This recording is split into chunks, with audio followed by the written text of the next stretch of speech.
जय हिंद दोस्तों, कैसे हैं आप लोग। आज की वीडियो में हमारे पास है यूपी बोर्ड एग्ज़ाम 2023-24 के हिंदी का मॉडल पेपर और ये मॉडल पेपर क्लास 10th का है। एक चीज़ आप विशेष रूप से ध्यान रखिएगा कि 10th वालों का मॉडल पेपर पूरी तरह से बदल चुका है और जो मॉडल पेपर को देखकर पेपर देने नहीं जाएंगे, मॉडल पेपर के हिसाब से तैयारी नहीं करेंगे, उनकी तैयारी बहुत ही पीछे रह जाएगी।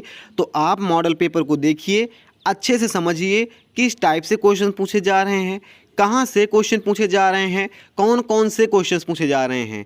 उसी तरह से आप तैयार कीजिए और ध्यान रहे बहुविकल्पीय क्वेश्चन का वेटेज बढ़ चुका है तो लिखना कम पड़ेगा आपको। फिलहाल हम इस पेपर को चलिए देखते हैं। पेपर को देखने के बाद आपको सब कुछ क्लियर हो जाएगा कि किस तरह से क्वेश्चंस आपके बोर्ड एग्जाम में पूछे जाएंगे। चलिए देखते हैं। पहला क्वेश्चन है हमारा बहुविकल्पीय और ये है हिंदी का प्रथम उपन्यास है। तो हिंदी का प्रथम उपन्यास है, इसमें 4 ऑप्शन आपको दिए गए हैं, गोदान, परीक्षा गुरु, गबन और इनमें से कोई नहीं। राइट आंसर आपका हो जाएगा परीक्षा गुरु। ये हिंदी का प्रथम उपन्यास है और इसके लेखक हैं लाला श्रीनिवास दास जी। एकांकी सम्राट माने जाते हैं कौन? तो डॉक्टर राम कुमार वर्मा माने जाते हैं एकांकी सम्राट। आगे बढ़ेंगे। शोक विकल सब रोएं रानी, रूपशील बल तेज बखानी, इनमें कौन सा अलंकार है? एक चीज़ आप देख रहे हैं, ये अलंकार क्वेश्चन पहले नीचे पूछा जाता था और लिखने के लिए आता था, लेकिन एकदम सिंपल सा कर दिए हैं। इसको इन्होंने ले आए हैं बहुविकल्पीय में, यानी कि अगर आपको पता है तो आप केवल टिक कर दीजिए। टिक करेंगे तो कौन सा करेंगे? टिक करेंगे आप पहला वाला, करुण रस। करुण रस है शोक विकल सब रोएं रानी। मैथिली शरण गुप्त भारत भारती किसकी रचना है? मैथिली शरण गुप्त की रचना है। अगला से देखेंगे हम। तत्सम आपको बताना है कपड़ा का तत्सम रूप क्या है? तो करपट है। तत्सम रूप कपड़ा का करपट होता है। प्रत्यय के कितने भेद होते हैं? 2 भेद होते हैं। विभक्ति प्रत्यय होता है, एक त्युत्पन्न प्रत्यय होता है। फिर मधुवरी में कौन सी संधि है? ये भी बहुविकल्पीय क्वेश्चन में नया क्वेश्चन शामिल किया गया है, जो कि पहले आपसे बहुविकल्पीय में नहीं आता था, इसको आपको लिखने के लिए आता था। तो मधुवरी में यण संधि हो जाएगी। यण संधि क्यों होगी? क्योंकि मधुधन अरि जो आ है उसको हम वाएँ बोल रहे हैं। मधुधन अरि आ का वा में विच्छेद हो रहा है, तो इसीलिए मधुवरी हो जाएगा आपका यण संधि। आगे बढ़ेंगे। द्रच्छति में किस लकार पुरुष वचन का रूप है? यानी कि द्रच्छति में कौन सा लकार है, कौन सा पुरुष है, कौन सा वचन है? तो लकार है इसका लट लकार, तो लट लकार है, प्रथम पुरुष है, एक वचन है। आगे बढ़ेंगे। प्रत्युत्तर में प्रयोग उपसर्ग है तो प्रति है, प्रत्युत्तर में प्रति है, प्रतिधन उत्तर बराबर प्रत्युत्तर, ठीक है। इनमें कौन सममात्रिक छंद है? तो रोला, इनमें 24 मात्राएं होती हैं इसके प्रत्येक चरण में, तो ये एक सममात्रिक छंद है। त्रिफला यानी कि 3 फलों का समूह होता है त्रिफला का मतलब। अगले क्वेश्चन का आंसर आप देने की कोशिश करेंगे। ये है खड़ी बोली का प्रथम महाकाव्य है, यानी कि ऐसा कौन सा महाकाव्य है, पहला महाकाव्य जो कि खड़ी बोली में लिखा गया है। आपके पास 4 ऑप्शंस हैं, कामायनी, प्रिय प्रवास, साकेत और उर्वशी। जो भी ऑप्शन आपको सही लगे आप कमेंट कर सकते हैं। फिलहाल इसका राइट आंसर है प्रिय प्रवास और प्रिय प्रवास के लेखक हैं अयोध्या सिंह उपाध्याय। प्रयोगवाद के जनक कौन है? अज्ञेय जी को प्रयोगवाद का जनक माना जाता है। निम्नलिखित में से समन्वयवादी कवि कहा जाता है? तो तुलसीदास जी को समन्वयवादी कवि कहा जाता है।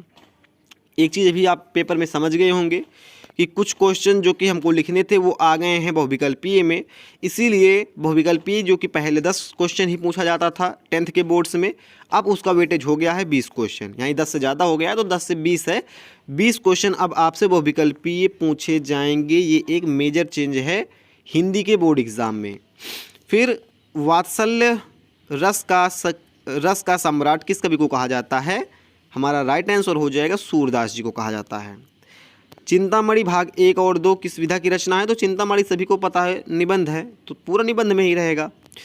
निराला की साहित्य साधना किसकी जीवनी है? तो उस नाम में ही जिसके निराला है उसको तो निराला की जीवनी होनी ही होगी, सिंपल सी बात है।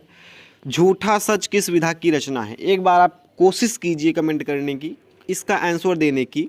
आपके पास 4 ऑप्शंस हैं, उपन्यास, नाटक, रेखाचित्र और गद्य गीत। कौन सा विधा है झूठा सच रचना की? कौन सी विधा है झूठा सच रचना की? आई थिंक अभी तक आप लोगों ने कमेंट कर दिया होगा, नहीं किया है तो अभी कर दीजिए। फिलहाल इसका राइट आंसर है उपन्यास। झूठा सच उपन्यास विधा की रचना है। इनमें वृहत्रही के कवि नहीं है, तो निराला होना चाहिए। वैसे 100% इसमें श्योर नहीं है, इसको आप चेक कर लीजिएगा। और इसमें भी 100% श्योर नहीं है, साहित्य संदेश किस युग की पत्रिका है, ये भी अच्छे से नहीं पता है। इन दोनों का आंसर एक बार आप मेक श्योर कर लीजिएगा कौन सा है। झूठा आंसर आपको हम नहीं बताना चाहते हैं, नहीं तो हम बोल सकते हैं जिसमें टिक लगाया है स्टूडेंट ने वही है, लेकिन अगर आप सर्च करेंगे तो आपको बेहतर रिजल्ट मिलेंगे। फिर आएगा आपका क्वेश्चन, निम्नलिखित गद्यांशों पर आधारित 3 प्रश्नों के उत्तर दीजिए। पूरा आपको पढ़ना है। पढ़ने के बाद आपको क्या करना है, 3 क्वेश्चन का आपसे पूछे गए हैं, तीनों का आंसर देना है। पहले आप ऊपर वाला पढ़ने का प्रयास करेंगे और इसमें आप तीनों क्वेश्चन का आंसर देंगे। अगर आपको ये नहीं आ रहा है तो आप इसके बाद नीचे वाला पढ़ने का प्रयास करेंगे। कौन सा? नीचे वाला आप पढ़ने का प्रयास करेंगे, ये वाला खा वाला, और इसमें पूछे गए तीनों क्वेश्चन का आंसर देने का प्रयास करेंगे। तो जो भी आपको समझ में आ रहा है, जिसमें का तीनों का आंसर आपको आ रहा है, वही आप कीजिएगा। दोनों में से एक ही करना है। दोनों में अगर आपको ये अच्छे से आ रहा है तो आप इसको सॉल्व कीजिए। फिलहाल अगर आपको ये नहीं आ रहा है तो आप ये वाला सॉल्व कर लीजिए। दोनों में कोई भी कर लीजिए सॉल्व। आगे बढ़ेंगे इसी तरह से। ये हमारा पद्यांश है, इसमें मोस्टली लोग पहला ही सॉल्व करेंगे क्योंकि ये एकदम ऊपर से ही पहले ही दे दिए हैं चैप्टर से। इसमें भी 3 ही क्वेश्चन आपको सॉल्व करने हैं, आप कोई सा भी कर सकते हैं। ये देखेंगे आप, तीनों में पूछा गया है। आगे हम बढ़ेंगे। दिए गए संस्कृत गद्यांशों में किसी एक का संदर्भ हिंदी अनुवाद कीजिए। 2 नंबर संदर्भ लिखने के मिलेंगे, 3 नंबर हिंदी अनुवाद के मिलेंगे। क्या मिलेंगे? 2 नंबर आपको मिलेंगे संदर्भ के और 3 नंबर मिलेंगे हिंदी अनुवाद के। तो आपको इसको कर लेना है। पहला वाला वाराणसी नगरी का है, बहुत अच्छा है, इसको आप कर लीजिएगा। फिर है सिंपल सा है, पहले हमने गद्य का देखा, फिर पद्य का देखा। अभी हम देख रहे हैं संस्कृत गद्यांश का, उसके बाद आएगा हमारा संस्कृत पद्यांश। इसमें भी क्या करना है आपको, संदर्भ का 2 नंबर मिलेगा और हिंदी अनुवाद का आपको हिंदी में अर्थ लिखने का 3 नंबर मिलेगा।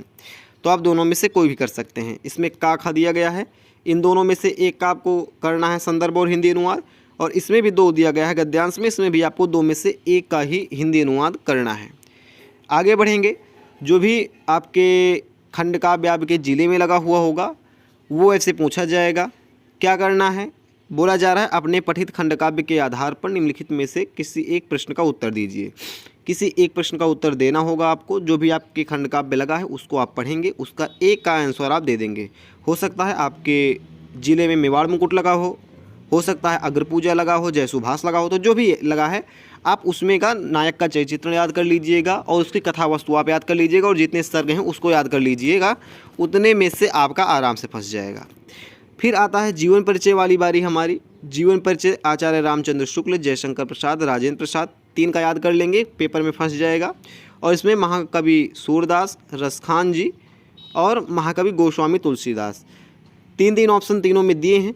अगर 2 का और आप याद कर लेंगे, यानी टोटल मेरे कहने का मतलब है अगर आप 8 जीवन परिचय याद करके जाते हैं तो आप ये 26 का और खा दोनों को आप क्लियर कर लेंगे आपके बोर्ड एग्ज़ाम में। आगे बढ़ेंगे। अपनी पाठ्य पुस्तक में से कंठस्थ कोई एक श्लोक लिखिए जो इस प्रश्न पत्र में ना आया हो, इसको आप करेंगे।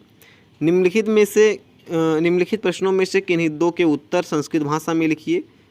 तो जैसे कि इसमें 4 क्वेश्चन पूछे गए हैं, तो इनमें से आपको 2 क्वेश्चन का आंसर संस्कृत भाषा में लिखना है। फिर अंत में आता है अपनी भाषा शैली में एक निबंध लिखिए। निबंध का वेटेज है 9 नंबर।